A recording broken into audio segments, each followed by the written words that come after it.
தொடர்ந்து பேசலாம். திரு பிரபு தாமோதரன், கோவிடுக்கு பிறகு மிகப்பெரிய நெருக்கடியை சந்தித்த துறைகளில் பஞ்சாலைத்துறை ஒரு பக்கம், பஞ்சுடைய விலை உயர்வு, அண்டை நாடுகளிலிருந்து இருக்கக்கூடிய கடுமையான போட்டி, வங்கி கடன்கள் இருந்த பல்வேறு பிரச்சனை அப்படின்ற காரணமாக உங்க துறை கடுமையான சவாலை சந்திச்சது. என்ன எதிர்பார்ப்பு?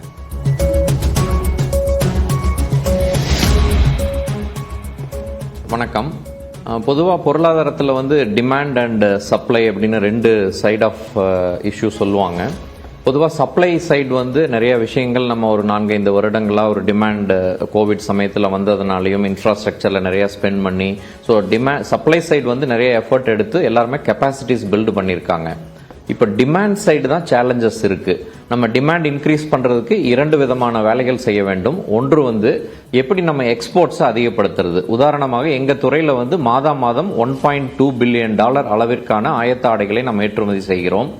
வங்கதேசம் $4 பில்லியன் அளவிற்கு அதே ஒரு மாத காலத்தில் ஏற்றுமதி செய்கிறது. சைனா $11 பில்லியன் அளவிற்கு ஏற்றுமதி செய்கிறது. ஸோ எக்ஸ்போர்ட்ஸில் நம்ம காம்படிட்டிவ்னஸை இன்க்ரீஸ் பண்ணி மார்க்கெட் ஷேரை எப்படி நம்ம அடுத்த கட்டத்துக்கு கொண்டு போகிறது அப்படிங்கிறது ஜவுளித்துறை உட்பட ஒவ்வொரு உற்பத்தி துறைக்கும் இது பொருந்தும். நம்முடைய சவாலே பல ஆண்டுகளாக ஜிடிபி கான்ட்ரிபியூஷன்ல மேனுஃபேக்சரிங் செக்டரோட கான்ட்ரிபியூஷன் 25% கொண்டு போகணும்னு எல்லாரும் நினைக்கிறோம், பேசுறோம். ஆனால் அது 13% தான் இருக்கிறது. அதை உயர்த்துவதற்கு என்ன செய்ய வேண்டும் என்றால், எக்ஸ்போர்ட்ஸ்ல ஒவ்வொரு சப்செக்டருக்கும் காம்படிட்டிவ்னஸ் இன்க்ரீஸ் பண்றதுக்கு சில விஷயங்களை செய்ய வேண்டும். ஜவுளித்துறையிலும் அதுக்கான சில கோரிக்கைகள் நாங்கள் வைத்திருக்கிறோம். நம்பர் 1 என்ன அப்படின்னா, பேசிக்கா பாத்தீங்கன்னா ரா மெட்டீரியல் ஸ்டேஜில் காம்படிட்டிவ்னஸ் இருந்தால் மட்டுமே ஃபினிஷ்ட் ப்ராடக்ட்ஸ்ல நம்ம ஏற்றுமதி அதிகப்படுத்த முடியும். ஃபினிஷ்ட் ப்ராடக்ட்ஸ் ஆன ஆயத்த ஆடைகள் நம்ம ஏற்றுமதி செய்தால் $1 பில்லியன் அளவிற்கு, அதாவது 8000 கோடி ரூபாய்க்கு இன்றைய விட நாளை நம்ம அதிகமாக ஏற்றுமதி செய்தால் 1.5 லட்சம் வேலைவாய்ப்புகளை உருவாக்க முடியும். மிகப்பெரிய சவாலாக அனைவரும் இந்தியாவில் நினைப்பது வருடம் வரக்கூடிய இளைஞர்களுக்கு நம்ம வேலை வாய்ப்பை அளிக்கணும். நேற்று வந்திருக்கக்கூடிய பொருளாதார ஆய்வறிக்கையிலும் அதை பற்றி மிகவும் தெளிவாக குறிப்பிட்டிருக்கிறார்கள். குறிப்பாக ஜவுளித்துறையில் மட்டுமே 20 லட்சம் வேலை வாய்ப்புகளை உருவாக்க முடியும்.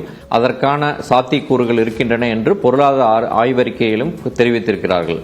ஆகவே நம்ம எப்படி இந்த எக்ஸ்போர்ட்ஸை இம்ப்ரூவ் பண்றது அப்படிங்கிறதுல ஃபர்ஸ்ட் கோரிக்கை நாங்க எதிர்பார்க்கிறது 4 வருடங்கள் முன்னால் பருத்திக்கு இறக்குமதி வரி விதிக்கப்பட்டது. அந்த வரியை இந்த முறை நீக்குவார்கள் என்று எதிர்பார்க்கிறோம். என்ன காரணம் அப்படின்னா, ரா மெட்டீரியல் ஸ்டேஜில் நீங்க ஒரு லெவல் பிளேயிங் ஃபீல்டு இல்லை அப்படின்னா காம்படிட்டிவ்னஸ் போயிடும். இரண்டாவதாக, ஃபார் எக்ஸாம்பிள் பருத்தி ஒரு ஹெக்டேரில் 450 கிலோலிருந்து 470 கிலோ இந்தியாவில் விளைகிறது. 10க்கும் மேற்பட்ட நாடுகள் 1000 கிலோ என்ற விளைச்சலை எட்டிவிட்டன. நம்ம மினிமம் சப்போர்ட் பிரைஸ் கொடுத்து ஃபார்மர்ஸ்க்கு இன்கம் அதிகப்படுத்துறது ஒரு முறை என்றால், விளைச்சலை அதிகப்படுத்தி அவர்களுடைய வருமானத்தையும் அதிகப்படுத்தி இண்டஸ்ட்ரிக்கும் காம்படிட்டிவ் பிரைஸ்ல ரா மெட்டீரியல் கிடைத்தால் மதிப்பு கூட்டப்பட்ட பொருள்களின் ஏற்றுமதி அதிகரிக்கும். ஸோ 1000 கிலோ பர் ஹெக்டேர் அப்படிங்கிறது சாத்தியம். மத்திய அரசு சில விஷயங்களை இது சம்பந்தமாக முயற்சி எடுத்திருக்கிறது. ஹை டென்சிட்டி பிளான்டிங் உட்பட, சீட் டெவலப்மெண்ட் உட்பட.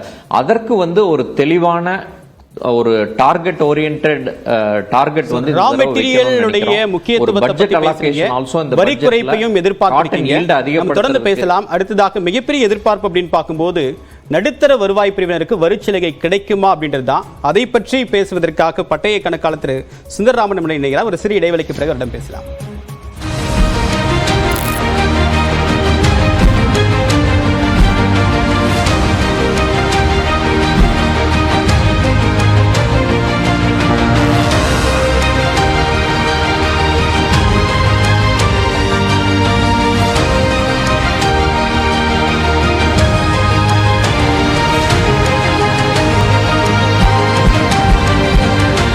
நாம் தொடர்ந்து பேசலாம். அடுத்ததாக திரு கே ரகுநாதன் நம்முடைய இணைகிறார். திரு ரகுநாதன், அதிக அளவுக்கு மேனுஃபேக்சர் சர்வீஸ் செக்டார் தான் வேலைவாய்ப்பு, விவசாயிக்கு அடுத்ததாக அதிக அளவுக்கு வேலைவாய்ப்பு உருவாக்கக்கூடிய ஒரு துறை. அங்க என்ன மாதிரியான எதிர்பார்ப்பு இருக்கு? இடைக்கால பட்ஜெட்டுக்கும் இந்த முழு பட்ஜெட்டிலும் உங்களுடைய எதிர்பார்ப்பு அப்படின்றது மாற்றம் அடைந்திருக்கா? வணக்கம் தேவ்ஜி.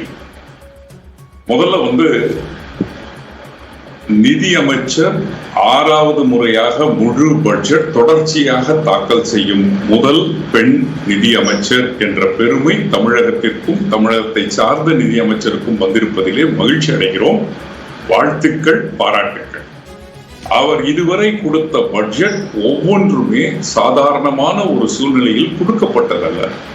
முதலாவதாக டிமானிட்டைசேஷன் முடிந்த பிறகு, ஜிஎஸ்டி முடிந்த பிறகு, கோவிட் 1, 2 அதற்கு அடுத்தது, மூன்றாவதாக பொருளாதாரம் வீழ்ந்து இருக்கக்கூடிய ஒரு காலகட்டத்திலே வந்த பொழுது, எலெக்ஷன் டைம்ல வந்த பொழுது, இப்பொழுது அடுத்த பட்ஜெட். ஒவ்வொரு முறையும் அவர்கள் சமாளித்துக் கொண்டே வந்திருக்கிறார். இதுவரையில் இருவரை அவர் மீட்டெடுத்திருக்கிறார். ஒன்று அரசனுடைய நிதி நிலைமை. போன ஆண்டை பார்க்கும் பொழுது நேரடி வரி விதிப்பிலிருந்து வரக்கூடிய வருவாய், மறைமுக வரியிலிருந்து வரக்கூடிய வருவாய் இரண்டுமே மிக அதிக அளவில் பெருகி இருக்கு. இதுவரை இல்லாத அளவிலே பப்ளிக் செக்டர் அண்டர்டேக்கிங் 5 லட்சம் கோடி லாபத்தை ஈட்டியிருக்கிறது. அனைத்து வங்கிகளும் மிக அதிகமான லாபத்தை ஈட்டியிருக்கிறார்கள். ஆர்பிஐ கொடுத்திருக்கக்கூடிய ஒரு டிவிடெண்ட் அதிகமான அளவுல பெறப்பட்டிருக்கிறது. தனிநபரின் வருமான வரி கலெக்ஷன் கார்ப்பரேட் வரி விதிப்பை விட அதிகமாயிருக்கு. இவை எல்லாம் பாசிட்டிவ் சைன்.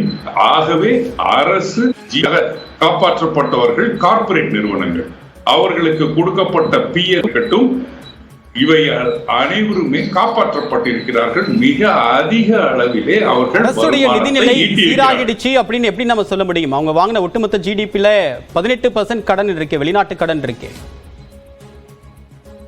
இந்த காலகட்டத்திலே நான் மீட்டெடுப்பதை பற்றி பேசிக்கொண்டிருக்கிறேன். அதனால தான் அவர்கள் சொல்லுவது உலகத்திலே ஃபாஸ்டஸ்ட் growing எக்கானமின்னு சொல்றதுக்கு காரணம் இவர்கள் இருவருமே மீட்கப்பட்டது. ஆனால் மீட்கப்படாதவர்கள் யார் அப்படின்னு நீங்க பாத்தீங்கன்னா, வேலை வாய்ப்பை இழந்த, வேலை வாய்ப்பு குறைந்த சிறு குறு தொழில் நிறுவனங்கள், இவர்கள் மிக அதிக அளவிலே வீழ்த்தப்பட்டிருக்கிறார்கள்.